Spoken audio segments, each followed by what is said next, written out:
ಸ್ನೇಹಿತರೆ, ಗಿಡಗಳು ಆರೋಗ್ಯವಾಗಿ ಬೆಳವಣಿಗೆ ಕಾಣಬೇಕಂದ್ರೆ ಬೇರುಗಳು ಆರೋಗ್ಯದಿಂದ ಸದೃಢವಾಗಿರುವುದು ಮುಖ್ಯ. ಬೇರುಗಳು ಸದೃಢವಾದ ಬೆಳವಣಿಗೆ ಕಾಣಬೇಕಾದ್ರೆ ಮಣ್ಣಿನ ಆರೋಗ್ಯ, ರಚನೆ, ನೀರನ್ನ ಹಿಡಿದಿಟ್ಟುಕೊಳ್ಳುವಂತ ಕ್ಷಮತೆ ಮತ್ತು ಸೂಕ್ಷ್ಮ ಜೀವಿಗಳ ಚಟುವಟಿಕೆಯನ್ನ ಚುರುಕುಗೊಳಿಸಲು, ರೋಗ ನಿರೋಧಕ ಶಕ್ತಿಯನ್ನ ಹೆಚ್ಚಿಸಲು ಉತ್ತೇಜಿಸುವ ಹಾಗೂ ಒಂದು ಗಿಡದ ಬುಡದ ಮಣ್ಣಿಗೆ ಕೇವಲ 1 ಚಮಚದಷ್ಟು ಬಳಸಿದ್ರೆ ಸಾಕು ಎನ್ನುವಂತ ಚಮತ್ಕಾರಿ ಪದಾರ್ಥದ ವಿಸ್ತೃತ ಪರಿಚಯ ಮಾಡಿಕೊಡುವಂತ ಇಂದಿನ ವಿಡಿಯೋ ನಿಮ್ಮ ಗಾರ್ಡನ್ ಗಿಡಗಳ ಬೇರು ಕೊಳೆತ ತಡೆಗಟ್ಟಿ ಅತ್ಯಧಿಕ ಫಲಪುಷ್ಪಗಳ ಇಳುವರಿಗೆ ಸಹಕರಿಸುತ್ತದೆ ಎಂಬ ನಂಬಿಕೆಯೊಂದಿಗೆ ವಿಡಿಯೋ ಆರಂಭಿಸುವ ಮೊದಲು ಆತ್ಮೀಯ ಸ್ನೇಹಿತರೆ, ತಾವು ಮೇರೀಸ್ ಮನೆ ಗಾರ್ಡನ್ ಚಾನಲ್ ಅನ್ನು ವೀಕ್ಷಣೆ ಮಾಡ್ತಾ ಇದ್ದೀರಾ. ನಾನು ನಿಮ್ಮ ದೀಪಕ್ ಕುಮಾರ್ ಟಿಟಿ ತಮಗೆಲ್ಲ ಆತ್ಮೀಯ ಸ್ವಾಗತವನ್ನು ಕೋರ್ತೇನೆ. ಯಾರೆಲ್ಲ ಹೊಸ ವೀಕ್ಷಕ ಸ್ನೇಹಿತರು ಇನ್ನೂ ಕೂಡ ನಮ್ಮ ಚಾನಲ್ ಅನ್ನು ಸಬ್ಸ್ಕ್ರೈಬ್ ಮಾಡ್ಕೊಂಡಿಲ್ಲ, ಈ ಕೂಡಲೇ ಸಬ್ಸ್ಕ್ರೈಬ್ ಮಾಡಿಕೊಂಡು ಬೆಲ್ ಬಟನ್ ನಲ್ಲಿ ಆಲ್ ಅನ್ನು ಸೆಲೆಕ್ಷನ್ ಮಾಡಿಕೊಂಡ್ರೆ ನಾವು ರಿಲೀಸ್ ಮಾಡುವಂತಹ ಪ್ರತಿಯೊಂದು ವಿಡಿಯೋಗಳ ನೋಟಿಫಿಕೇಶನ್ ಅನ್ನ ಯೂಟ್ಯೂಬ್ ನಿಮಗೆ ಕಳಿಸಿಕೊಡುವಂತಾಗುತ್ತೆ. ಈ ವಿಡಿಯೋ ಇಷ್ಟವಾದ್ರೆ ಒಂದು ಲೈಕ್ ಕೊಡಿ.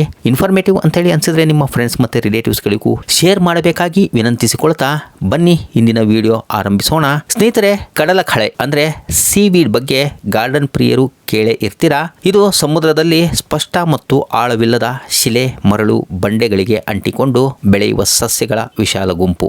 ಇವು ಜಗತ್ತಿನಾದ್ಯಂತ ಇರುವ ಎಲ್ಲಾ ಸಮುದ್ರಗಳಲ್ಲೂ ಕಂಡುಬರುತ್ತವೆ. ಇವುಗಳ ಬೆಳವಣಿಗೆಗೆ ಸಾಕಷ್ಟು ಸೂಕ್ಷ್ಮ ತಾಪಮಾನ ಮತ್ತು ವಾತಾವರಣದ ಅವಶ್ಯಕತೆ ಇರೋದ್ರಿಂದ ಇವುಗಳನ್ನ ಇತ್ತೀಚಿನ ದಿನಗಳಲ್ಲಿ ಅತಿ ಮುಖ್ಯವಾದ ಆಹಾರವಾಗಿ ವಿದೇಶಿಗರು ಬಳಸುತ್ತಿದ್ದಾರೆ. ಇದರ ನಿಯಮಿತ ಸೇವನೆಯಿಂದ ಮನುಷ್ಯನ ಆರೋಗ್ಯದ ಮೇಲೆ ಸಾಕಷ್ಟು ಪ್ರಯೋಜನಕಾರಿ ಲಾಭವು ದೊರೆಯುತ್ತಿರುವುದು ಸಾಬೀತಾಗಿದೆ. ಇಂತಹ ಎಕ್ಸ್ಟ್ರಾಕ್ಟ್ ಮಾಡಿದ ಸೀವೀಡ್ ಅನ್ನ ನಮ್ಮ ಗಾರ್ಡನ್ ಗಿಡಗಳಿಗೆ ಬಳಸುವುದರಿಂದ ಸುಸ್ಥಿರ ಮತ್ತು ಪರಿಸರ ಸ್ನೇಹಿ ಕೃಷಿ ಪದ್ಧತಿಯನ್ನ ಅಳವಡಿಸಿಕೊಂಡಂತಾಗುವುದಲ್ಲದೆ ಸೀವೀಡ್ ನ ಸೂಕ್ಷ್ಮ ಪೋಷಕಾಂಶಗಳು, ಖನಿಜ ಮತ್ತು ಜೀವಕೋಶಗಳ ಬೆಳವಣಿಗೆಯ ಹಾರ್ಮೋನ್ಗಳ ಸಮೃದ್ಧ ಮೂಲವಾಗಿದೆ. ಗಿಡಗಳಲ್ಲಿ ರೋಗ ನಿರೋಧಕ ಶಕ್ತಿಯನ್ನ ಹೆಚ್ಚಿಸಿ ಕೀಟ ಮತ್ತು ರೋಗಗಳಿಂದ ರಕ್ಷಿಸಿಕೊಳ್ಳಲು ಸಹಾಯ ಮಾಡುತ್ತದೆ. ಸೀವೀಡ್ ನ ಬಳಕೆ ಮಾಡುವುದರ ಹಿಂದಿನ ಮತ್ತೊಂದು ಪ್ರಮುಖವಾದ ಕಾರಣವೇನೆಂದರೆ ಗಿಡಗಳಲ್ಲಿ ಹೂವು ಮತ್ತು ಹಣ್ಣುಗಳ ಉತ್ಪಾದನೆಯನ್ನ ಹೆಚ್ಚಿಸಬಹುದು ಮತ್ತು ಒಟ್ಟಾರೆ ಇಳುವರಿಯ ಗುಣಮಟ್ಟವನ್ನ ಸುಧಾರಿಸಬಹುದು. ನಾವು ನಮ್ಮ ಗಾರ್ಡನ್ ಗಿಡಗಳಿಗೆ ಪ್ರತಿ 15 ದಿನಗಳಿಗೊಮ್ಮೆ ಇದರ ಬಳಕೆಯನ್ನ ಗಿಡದ ಬುಡಭಾಗದ ಮಣ್ಣನ್ನ ಕೆದಕಿ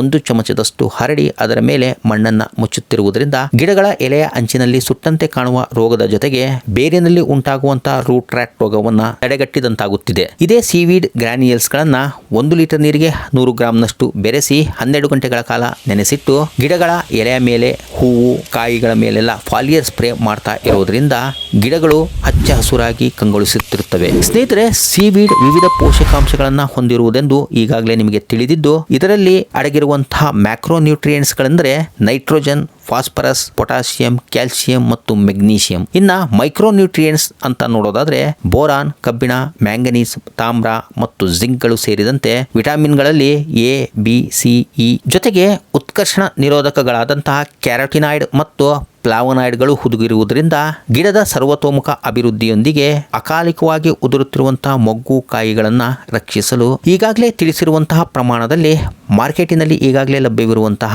ಸೀವೀಡ್ ಕಾಳುಗಳು ಅಥವಾ ದ್ರವಗಳನ್ನು ತರಿಸಿ ಬಳಸಿಕೊಳ್ಳಬಹುದು. ಉತ್ತಮ ದರ್ಜೆಯ ಸೀವೀಡ್ ಆನ್ಲೈನ್ ಮೂಲಕ ತರಿಸಿಕೊಳ್ಳ ಬಯಸುವಂತಹ ವೀಕ್ಷಕ ಸ್ನೇಹಿತರಿಗೆ ಡಿಸ್ಕ್ರಿಪ್ಷನ್ ಬಾಕ್ಸ್ ನಲ್ಲಿ ಆನ್ಲೈನ್ ಬೈ ಲಿಂಕ್ ಅನ್ನು ನೀಡಲಾಗಿದೆ. ಅದನ್ನ ಪರಿಶೀಲಿಸಿ ತರಿಸಿಕೊಳ್ಳಬಹುದು ಎಂಬ ಮಾಹಿತಿಯನ್ನ ಹಂಚಿಕೊಂಡಿರುವಂತಹ ಇಂದಿನ ವಿಡಿಯೋ ನಿಮ್ಮ ಗಾರ್ಡನಿಂಗ್ ಕೆಲಸದ ಉಪಯೋಗಕ್ಕೆ ಬಂದಿರಬಹುದು ಎಂದು ಭಾವಿಸುತ್ತಾ ಮುಂದೆ ಮತ್ತೊಂದು ಗಾರ್ಡನಿಂಗ್ ಸಂಬಂಧಪಟ್ಟಂತ ಮಾಹಿತಿ ಹೊತ್ತ ವಿಡಿಯೋದೊಂದಿಗೆ ಹಾಜರಾಗ್ತೇನೆ. ಅಲ್ಲಿಯವರೆಗೂ ಸರ್ವೇ ಜನಾಃ ಸುಖಿನೋ ಭವಂತು.